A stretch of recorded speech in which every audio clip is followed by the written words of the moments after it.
see where we go from here. Just do it.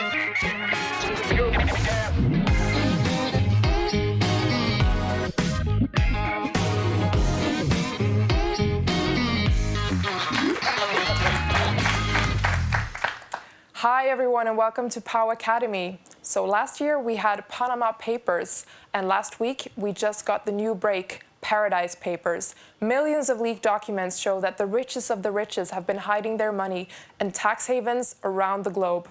So this is due to grey area legislation and complex corporate structures, some of which is illegal and some of which is perfectly legal. So are we still surprised? Why is this going on and how is it going on? And why is it problematic? Let's have a look. So tonight we're joined with 4 experts that are going to talk us through this complex area. How about we do a round of introductions? Sure. My name is Cipri This is returning from Washington, here to talk about the Paradise Papers.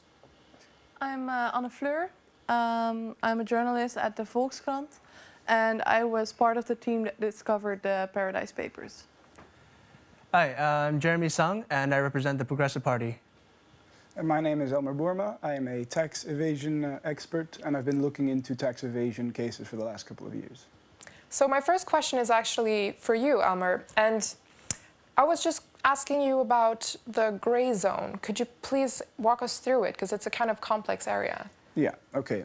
So as a lot of people know, people and citizens and companies, they pay taxes, a variety of taxes. So we have income tax, we have value-added tax, carbon tax. And people like us, we don't make enough money to really try to push the boundaries of what's possible in trying to evade paying huge sums of money. Because that's obviously, for us, it doesn't make a whole lot of difference. But there are, of course, people who do. Big companies, Google, Apple, but also celebrities with a lot of money, sports stars, and even royalty, as we figured out. So these people and these companies, they make use of something that's called a tax haven, which is an offshore location, such as the Bermuda or the Seychelles or the British Virgin Islands. And what these places have is they have relatively very good tax regulations. So sometimes it's zero tax, or it can be very low tax. And then the Netherlands is a good example of very low tax. So what these companies want to do is they want to make sure that they pay the tax of that specific location. Now, there's a couple of ways to do this. As a citizen, you can live in a place that has that. A company can say, oh, we register from this place, and then we pay that tax. But there's millions of different ways, and an interesting one that we saw in the video as well is a trust fund, where you place your money in trust of a corporation or an individual on that island, and then the tax is paid on that amount of money. Now, this is problematic.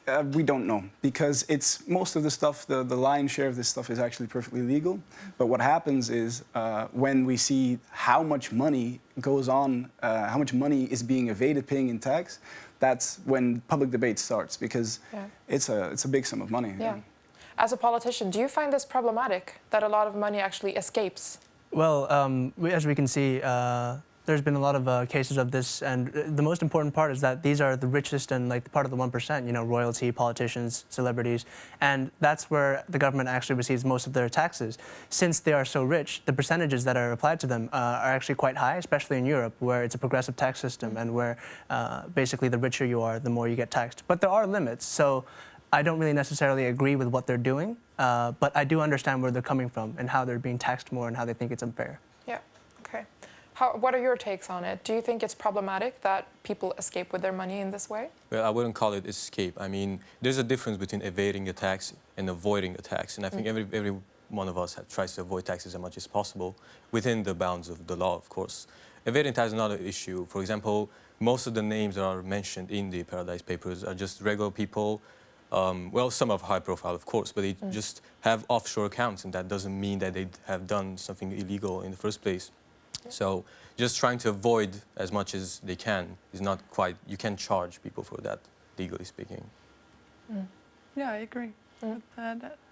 Is there anything they could be charged with as a district attorney? What's your take on it? Well, for example, Apple had this kind of great issue in Ireland, for example, because some people there tried to Well, their employees in Ireland try to avoid the taxes because they couldn't be taxed because they work for an offshore company while the company itself was registered in Ireland. So, for example, there's a lot of cases of basically people being accused of money laundering or per se tax evasion, not avoidance. So, of course, there are some salient issues that have to be discussed, but I think that there are not going to be anything happening in the media that can solve those. I think that should be resolved in a court of law, like any issue that happens.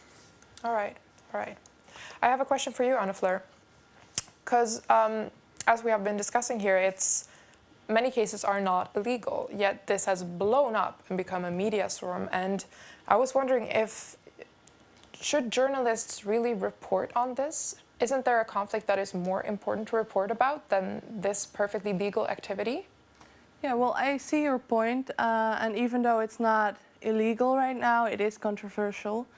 And as an example, in the Paradise Papers, we also found a document that connects Wilbur Ross, the Commerce Secretary of Trump, with Russia in financial affairs. And even though this is not illegal, it is a relationship that we should really look into, and which is also really important to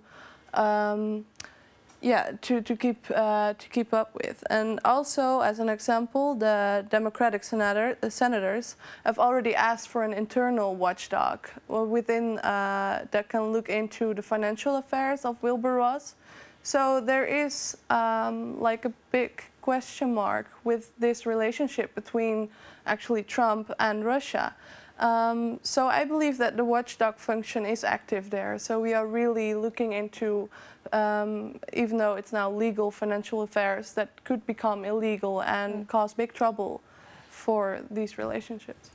And like to add on to that, like I really do think as a clean politician, it is our civic duty to pay our taxes to governments which support us, especially in Europe. I understand there might be some countries of which benefit may not be that useful, like for instance in Hong Kong, where it's a relatively low income tax anyways, and you don't really receive that much benefit. But in Europe, and well, now slowly in the States, people should be paying their taxes. And for lack of better terms, people should stop being so selfish in that regard. So, turning to you as a politician, do you think this is going to cause any change in legislation? Well, not actually, because what we are most afraid of as politicians trying to make the world a better place is that we have a lot of lobbyists whose job is to stop politicians like me from pressing on to these issues. And they do things such as, bribery, extortion in some cases, but most of the time it's to do with monetary transaction. But there are legislations that could be potentially imposed. For instance, there's a financial transaction tax, which is actually introduced by James Tobin, where he says that a potential solution to this is that the main problem in most of these countries is that they use a progressive tax, which makes richer people and companies and businesses feel bad about the amount of tax that they had to pay because, they believe that they worked equally hard, which I agree with. But if we tax a significantly smaller amount, let's say, for example, 0.1%, on any transaction, any short-term transaction out of the country that they originate from, well, let's say, for instance, Apple decides to send $1 billion to one of these offshore accounts, but they get taxed 0.1%. What the government receives is actually $100 million, if you think about it. And since we're targeting these richer people, and that there's these lower tax rates, they might actually be more inclined to agree in paying these and being quote-unquote clean in terms of not actually being accused of tax evasion or fraud. It's interesting because that you say that you're very ambitious in your legislation towards taxes, but I know that you have an interesting point speaking about the Netherlands as a potential tax haven for big corporations. Yeah, so the Netherlands does not have a zero tax legislation, but we have something that we call dividend tax, and it's actually being removed from the country right now as planned. And not a lot of people agree with that because it was about 17%. That's about normal, and we were already a bit below that, and now they plan to go to 0%, which only only makes our country more attractive for people who want to engage in these kind of activities. And I think these papers that we talked about, it's not so much about trying to direct legislation at one point, it's about seeing how a series of these papers can have an influence. Because, I mean, in 2015, we had Swiss leaks, where the Swiss subsidiary of a British bank, the information was leaked, and we got this sort of peek into what was really going on these offshore accounts. Now, fast forward a bit towards the end of 2015, beginning of 2016, when we had the Panama Papers, which was actually the biggest leak. And it just shows us, like, bit by bit, we see how many people are involved in this. And it's people that we know, people that, figures of power. So if we can keep the issue salient, if we can keep talking about it, that's how we can make any legislation changes. Yeah. As a wrap-up question, do we think that there are going to come more leaks? Do we think that this is just the tip of the iceberg? Just take a round. Well, When we talk about leaks, they're not exactly, let's say, we shouldn't hope to get leaks. Leaks in the first place, it's the disclosure of private information. Now, I do agree that some things that are going on illegally behind the scenes should be exposed to light, but doing so in the form of leaks. I mean, most issues begin with a leak and they don't end with a leak, because they have to be sent to court, they have to be analyzed, and these kind of hurtful things, disclosing private information, I don't think it should be something we have to look up to for the future. Well, I definitely think there will be more leaks, and because there are like now 13 million documents, and we are still looking into it, and new relationships come up and suspicious financial affairs. So I think there will be more and more, and yeah, I think it's really important to keep on searching for it. Yeah. And we have to keep in mind that this is a huge amount of money that we don't even know how big yet. It's estimated to be about $1.84 trillion of unpaid tax money. So should we really not want to have any clearance on what goes on behind the scenes? I mean, yes, this is private information, and leaks is not the best way to do it, but should we not have an insight into what's going on? It's not like these people are being stopped from having to paying lower taxes than they should. So, Jeremy, last take before we wrap it up. I definitely think that there will be more hacks like this, because hacktivists such as Anonymous and Kakada 3301 release these such files, and we need to raise awareness about these things. We can really make a lot of money if we crack down on these companies. Thank you so much for joining me here tonight. I think everything became much clearer. Thank you for watching Pauw Academy. Hope to get back to you soon.